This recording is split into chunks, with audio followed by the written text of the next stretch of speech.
Thank you for your testimony. Ms. Hughes, you are now recognized for your testimony. Honorable Chairwoman Maloney, Ranking Member Comer, distinguished members of the committee, thank you for allowing me to be here today to address the violence in our country. My name is Lucretia Hughes Klucken. I have 4 children and 9 grandchildren. On the night of April the 2nd, 2016, my family got a phone call that would change our lives forever. My ex-husband answered the phone and let out a blood-curdling scream, a scream of pain from the depths of his soul. He screamed, he cried, he's gone, he is gone. Our 19-year-old son, Emmanuel, went to a party early that night. After we got the call, we was frantic. We called his phone, no one answered. We called even the police. I went to Facebook and I had to ask, is my son dead? I found out that he was shot point blank in the head and killed while playing dominoes. No one spoke up for weeks, and the killer was on the run. No one was going to snitch, but that is the street life. Words can't describe how hard it is to bury a child. I ache for anyone and all who have done the same.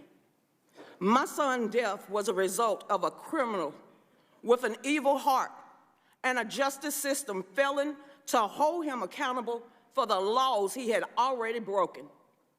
You see, a convicted felon killed my son with an illegally obtained gun. Our gun control lobbyists and politicians claim that their policies will save lives and reduce violence. Well, those policies did not save my son. The laws being discussed are already implemented in cities across this country. We have decades of evidence proving they do not work. St. Louis, New York, Chicago, Washington, Atlanta are gun control utopias, and they are plagued with the most violence. 10 more laws, 20 more laws, 1,000 more won't make what has already illegal more wrong or stop criminals from committing these crimes. And y'all are delusional if you think it's gonna keep us safe. I am a walking testimony of how the criminal justice system and the gun control laws, which is steeped in racism, by the way, have failed the Black community.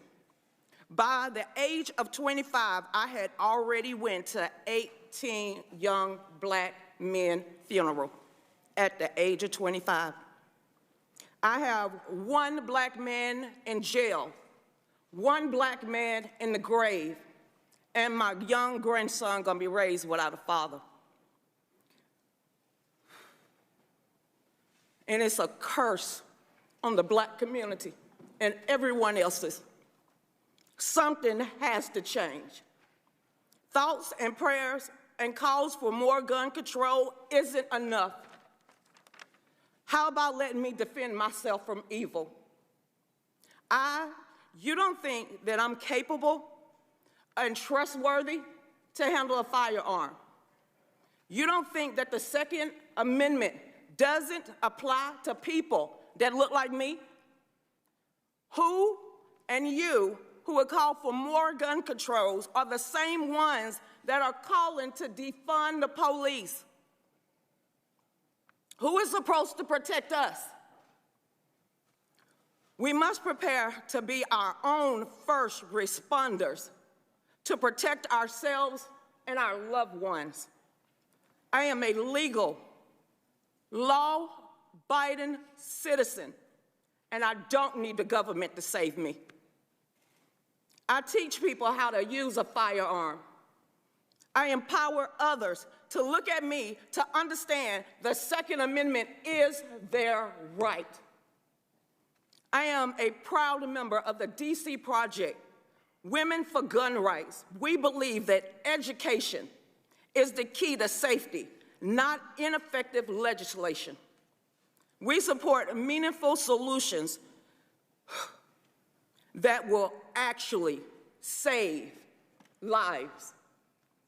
We support the Safe Student Act, H.R. 7415, which would immediately make schools safer. In hindsight, of Parkland, we saw failure of the government at every level failing the students. Students saw something and they said something, and the school did not act.